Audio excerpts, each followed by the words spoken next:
não entrevistaria jamais o Kim Kataguiri, porque eu não o legitimo como um ator político. Mesmo ele sendo um deputado federal eleito, ele nunca vai ser convidado para dar uma entrevista aqui.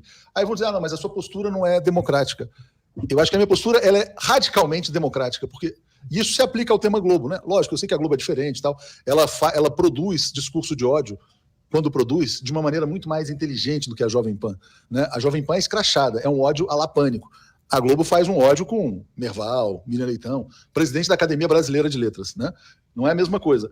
Mas, da mesma maneira como eu não assisto a Globo, eu não legitimo, né, uma figura como esse Kim. E aí você falou, bom, figuras de esquerda aqui, eu acho um erro brutal.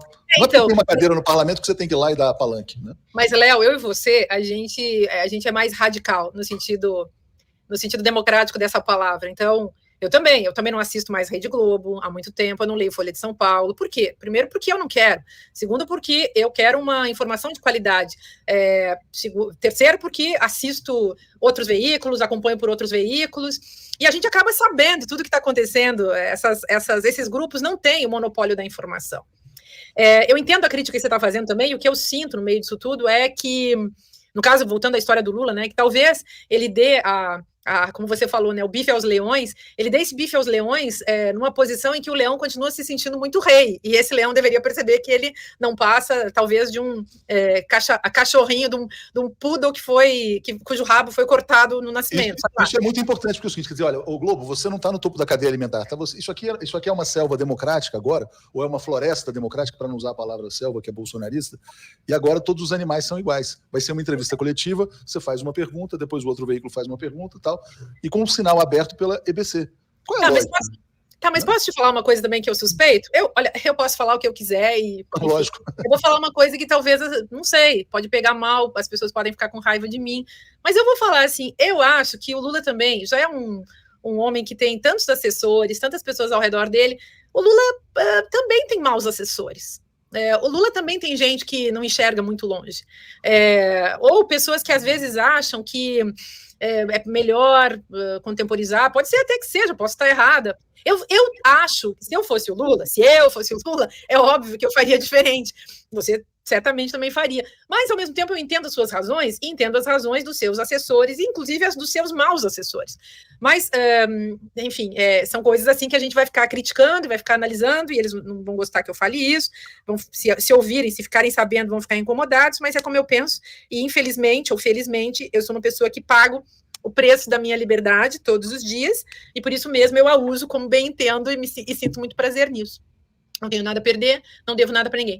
Mas acho isso. E nesse caso, enfim, espero que o Lula e seus assessores melhorem a sua compreensão do todo, espero que eles possam criar esse espaço de comunicação radicalmente democrático com todos os veículos. Como você falou, essa entrevista, essa conversa, esse resumo, essa resenha diária, né, com os veículos, ou semanal, pelo menos, com os veículos, ou isso, né, que eu citei antes, que é dar uma entrevista hoje para a Globo, amanhã para os próximos veículos, todos que estão na fila esperando. Tem muitos jeitos de se fazer isso. E agora, com certeza, as pessoas, Lula e as pessoas que o assessoram, têm que ter plena consciência de que esse governo não é um governo como foi no passado, um governo de aceitação, contemporização e de adulação dos inimigos. O Lula não tem que adular ninguém, não tem que adular a Rede Globo, nem nenhum outro veículo de comunicação, e precisa, aí é a tarefa dele como presidente, ele tem o dever, o ministro da Comunicação, o Paulo Pimenta, que é ministro da SECOM, todos eles têm o dever de fortalecer os meios de comunicação democráticos, alternativos, porque disso depende o combate à desinformação e à democratização da comunicação no Brasil. Você tocou num ponto importante, porque é o seguinte, quer dizer, olha só, e aí, sem puxar, eu nem queria falar de mídia independente, vamos falar de comunicação pública, né? Tem a EBC, podia ser a EBC, mas por que isso? Quer dizer, olha, a Globo patrocinou o golpe de 64, patrocinou o golpe de 2016, patrocinou a prisão do presidente Lula, né? Ou seja, a Globo está por trás da volta da fome no Brasil. Essa é a questão. Quando o Lula toma a decisão de conceder a sua primeira entrevista coletiva à Globo, ele está tomando uma decisão política também. Ele está anistiando. É uma anistia. É uma espécie de perdão, né, de certa maneira. Lógico, são coisas diferentes, não é aquele crime assim tão visível, né? Foi lá e matou uma pessoa. Mas o golpe de Estado matou, né? E quem estava por trás do golpe de Estado? Era um meio de comunicação.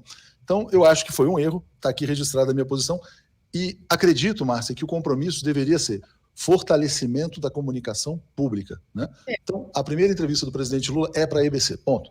Eu faria dessa maneira. Se o Lula concedesse uma entrevista coletiva pelo YouTube, ele teria, para vários veículos, ele teria mais audiência do que a Globo. Ele teria o público da Globo e de vários outros veículos.